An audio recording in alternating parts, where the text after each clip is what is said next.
जय हिंद दोस्तों। भारतीय क्रिकेट टीम के फैंस हर जगह मौजूद हैं। आप विश्व के किसी भी कोने में चले जाइए, वहाँ पर आपको भारतीय क्रिकेट के फैंस की मौजूदगी मिल ही जाएगी। और ऐसा इसलिए है क्योंकि भारत लगातार एक के बाद एक नए नए टैलेंट सामने लेकर आता रहता है, जिससे कि फैंस के बीच में भी एक कौतूहल बना रहता है कि न जाने अब कौन लड़का आकर क्या कर जाएगा। ऐसे में जब भारत की कप्तानी की बात होती है, तो पिछले कुछ एक सालों से लगातार एक ही बहस चल रही है कि क्या हमको वनडे क्रिकेट की कप्तानी रोहित शर्मा को सौंप देनी चाहिए, क्योंकि उन्होंने जितने भी मैचों में कप्तानी करी है और साथ ही उनके आईपीएल मैचों के भी रिकॉर्ड को देखेंगे तो उनकी कप्तानी बहुत ही बेहतर रही। वहीं दूसरी तरफ हम लोग विराट कोहली को भी ये नहीं कह सकते कहीं से कहीं तक भी कि उनकी कप्तानी खराब है। लेकिन बस बात यही आ जाती है कि जब आपके सामने एक विकल्प मौजूद है तो आप अपने प्रमुख कप्तान का बोझ कहीं ना कहीं तक कम तो कर ही सकते हैं। अब ये एक वाद विवाद वाली बात भी है, इसको लेकर कई लोगों के अपने अपने तर्क हैं, अपनी अपनी बात है। लोगों की बात सही भी लगती है, लोगों की बात कहीं ना कहीं गलत भी लगती है। लेकिन देखिए, क्या है कि कई जगहों पर यह भी देखा गया है कि जब अलग अलग कप्तान अलग अलग टीम की कप्तानी करते हैं फॉर्मेट्स के हिसाब से, तो कई बार टीम का संतुलन बिगड़ने भी लगता है। अब भारतीय टीम के पूर्व चीफ सिलेक्टर किरण मोरे का मानना है कि जल्दी ही रोहित शर्मा को लिमिटेड ओवर का कप्तान बनाया जा सकता है। विराट कोहली अपना वर्कलोड कम करने के लिए जल्दी ही वनडे और टी20 की कप्तानी रोहित को सौंपने का फैसला कर सकते हैं। किरण मोरे ने यह बात एक टीवी चैनल को दिए इंटरव्यू में कही। दरअसल इंटरनेशनल लेवल पर तीनों फॉर्मेट के लगातार हो रहे मैचों की वजह से मोरे समेत कई क्रिकेट एक्सपर्ट्स टेस्ट और लिमिटेड ओवर में अलग अलग कप्तान बनाए जाने की वकालत भी कर चुके हैं। उन्होंने कहा कि एक समय के बाद तीनों फॉर्मेट में कप्तानी संभालना मुश्किल हो जाता है। कोहली पूर्व कप्तान धोनी के साथ खेल चुके हैं और धोनी से सीख लेते हुए अपने ऊपर से बोझ कम करने का विचार वो कर सकते हैं। मोरे ने कहा कि वर्ल्ड टेस्ट चैंपियनशिप फाइनल के बाद स्थिति और भी ज़्यादा क्लियर हो जाएगी।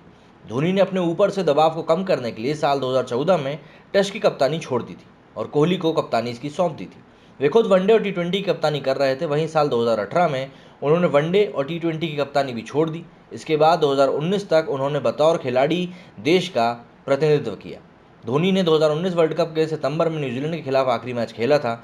उन्होंने पिछले साल 15 अगस्त को सभी फॉर्मेट से संन्यास ले लिया था। कोहली टेस्ट में देश के सबसे सफल कप्तान हैं। उनकी कप्तानी में भारत ने 60 टेस्ट मैच खेले हैं। इसमें से 36 मैचों में भारत को जीत मिली है, जबकि 14 मैचों में हार का सामना करना पड़ा। धोनी की अगुवाई में भारत ने कुल 27 टेस्ट मैचों में जीत दर्ज करी थी। उसके बाद सौरव गांगुली का नंबर आता है, जिन्होंने 21 मैच जीते थे, और उसके बाद मोहम्मद अजहरुद्दीन का 14 जीत के साथ नंबर आता है। वहीं घरेलू सरजमीं पर कोहली सबसे सफल कप्तान हैं। उनकी कप्तानी में भारत ने घर में 30 टेस्ट मैच खेले हैं, जिनमें से 23 मैचों में उसको जीत मिली है। और धोनी की अगुवाई में भारत ने घरेलू मैदान पर 30 टेस्ट मैचों में से 21 में जीत हासिल करी थी। अजहरुद्दीन की कप्तानी में 20 में से 13 जीत मिली थी। सौरव गांगुली इस लिस्ट में 21 मैचों में 10 जीत के साथ चौथे नंबर पर आते हैं। वहीं सुनील गावस्कर 5वें स्थान पर हैं। उन्होंने घरेलू मैदानों पर 29 टेस्ट में कप्तानी करी थी और 7 मैचों में वो जीत हासिल कर पाए थे।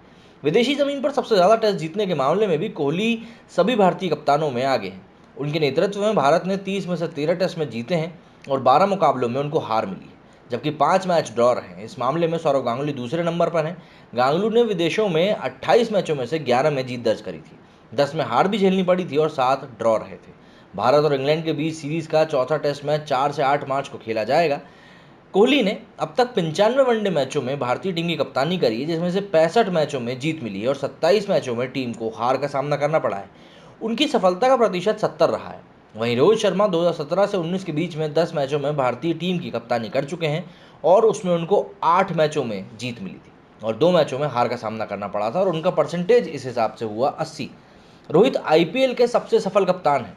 उनकी कप्तानी में मुंबई इंडियंस ने आईपीएल 2020 में दिल्ली कैपिटल्स को हराकर 5वीं बार खिताब जीता था। रोहित के बाद आईपीएल के सबसे सफल कप्तान धोनी रहे हैं, जिनकी कप्तानी में चेन्नई ने 3 दफ़ा आईपीएल की ट्रॉफी को अपने नाम किया है। धोनी की कप्तानी में सीएसके ने साल 2010 और 11 में लगातार 2 सीजन पर खिताब पर कब्जा किया था, जबकि साल 2018 में टीम ने टूर्नामेंट में ज़बरदस्त वापसी करते हुए जीत दर्ज करी थी। वहीं विराट कोहली अपनी कप्तानी में आरसीबी को एक बार भी खिताब नहीं दिलवा पाए। इन सभी बातों को मद्देनजर रखते हुए अब जो कप्तानी के ऊपर चर्चा निकली है, उस चर्चा का विराम तभी मिल पाएगा जब तक कि हम किसी कप्तान के बारे में एक ठोस डिसीजन नहीं ले लेते। लेकिन बात वही है कि स्प्लिट कैप्टनसी में कई बार टीमों को दिक्कतों का भी सामना करना पड़ा है। मेरे स्टूडियो में फिलहाल इतना ही। जय हिंद, जय भारत।